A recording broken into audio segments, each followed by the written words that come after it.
इंसान के अभिमान पर बात कही कि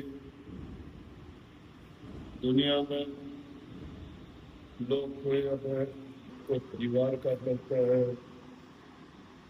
कोई जाति का करता है, कोई रूप हुसन का करता है, कोई ऊंचे पद का करता है, कोई जाति धर्म का कर लेता है। ये सारे के सारे अभिमान है।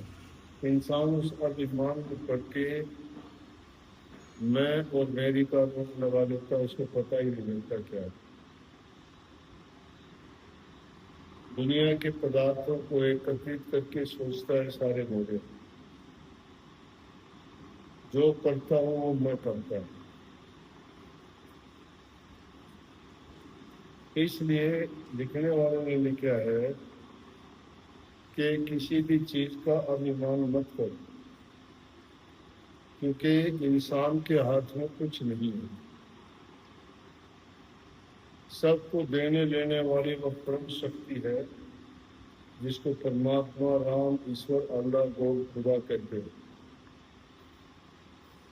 और उसकी जिस पर नजर मेहर की होती है उसको सब चीज बख्शीश कर देता है, और जिस पर नजर प्रभु की तो कभी दूसरी नहीं होती, लेकिन इंसान अपने कर्मों के कारण ऐसे कर्म बना लेता है तो परिणाम भोगते वक्त कहता है कि परमात्मा ने मुझे ये सजा दी। वो है तो गलत, लेकिन इतनी बात जरूर है, जो नेक कर्म करता है, पुण्य कर्म करता है, उसको अच्छा नतीजा मिलता है। वो दुनिया में आके सुख भोगता है, शरीर का, परिवार का, सुख शांति का, क्योंकि उसने कर्म अच्छे किए थे। अच्छा कर्म जिसने किया उसका परिणाम अच्छा होगा। लेकिन जिन लोगों ने कर्म नेक नहीं किए, पाप कर्म किए, तो पाप कर्म का परिणाम तो बुरा ही होगा। परंतु वो न्यायकारी है, बुरा करने वाले को बुरा, अच्छा करने वाले को अच्छा। और जो भक्ति करते हैं प्रभु की, जो ना भलाई में कुछ अपना मांगते, उसके बदले में बुरा करते ही नहीं, तो ऐसे जीव जो प्रभु के चरणों की याचना करते हैं वो मोक्ष धाम में चले जाए, उनका कोई कर्म होता ही नहीं। तो उन मूर्खों को समझाने के लिए इस वाणी में कहा है कि जो देना जानता है वो तेरे से ले भी लेगा, छीन भी लेगा। किस बात का अभिमान करता है? कोई भी चीज दुनिया में हमारी नहीं है जिसका अभिमान किया जाएगा, क्योंकि इस दुनिया के पदार्थ जितने भी हैं, जब तक हैं तो उपयोग कर सकते हो, जाते वक्त तो कुछ भी साथ नहीं जाता, साथ नहीं जाता। तो अगर हम अभिमान क्यों करेंगे? कितने दिन के लिए मेरा? तो और वो कई बार तो हालात ऐसे होते हैं, रहते रहते हुए भी छीना जाता है। पाप कर्म करके आदमी अपना सब कुछ बर्बाद कर देता है। नेक कर्म करता है वो अपना सब कुछ बना लेता है, लेकिन बनाता कितने दिन के लिए है? जब तक वो संसार में है उसको भोगता है, जाते वक्त कुछ साथ नहीं जाता। आगे कही कि ना तेरे कुछ बस का है, उसके सब कुछ बस का है। अगर इंसान ये चाहे कि मैं कुछ भी कर सकता हूँ, मेरे काबू का है, नहीं है तेरे काबू का कुछ।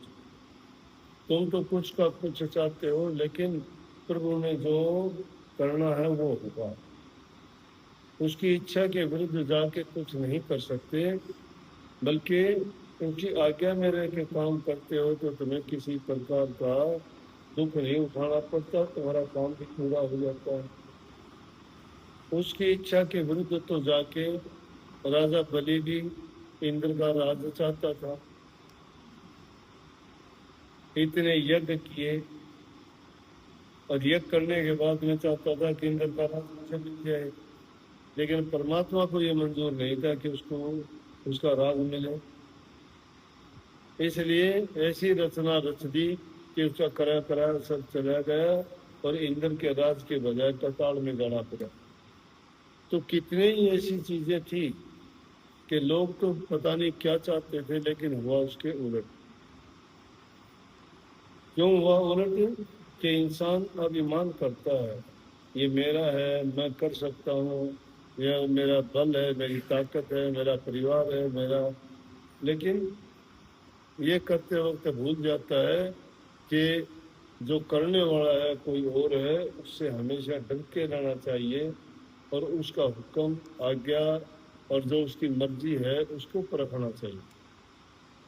हमेशा आदमी को इस सोच के साथ जीवन जीना चाहिए कि मुझे ये जो जिंदगी मिली है, ये इस प्रपंच में पढ़ने के लिए नहीं, अपितु प्रभु की भक्ति करके अपने जीवन को सफल करने के लिए मिली है।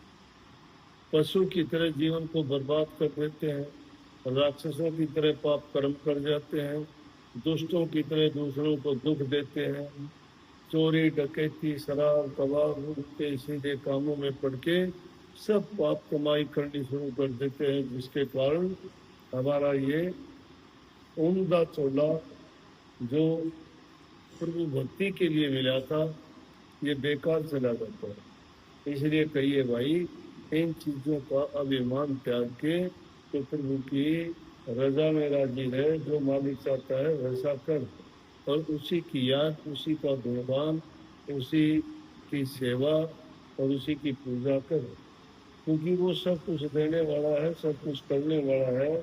और जब उसकी पूजा करोगे, उसको याद करोगे, तो एक तो तुम्हारे विचार कभी दूषित नहीं होंगे, नंबर 2 तुम रास्ते से कभी नहीं भटकोगे, नंबर 3 किसी के बारे में तुम बुरा ना सोचोगे ना करोगे।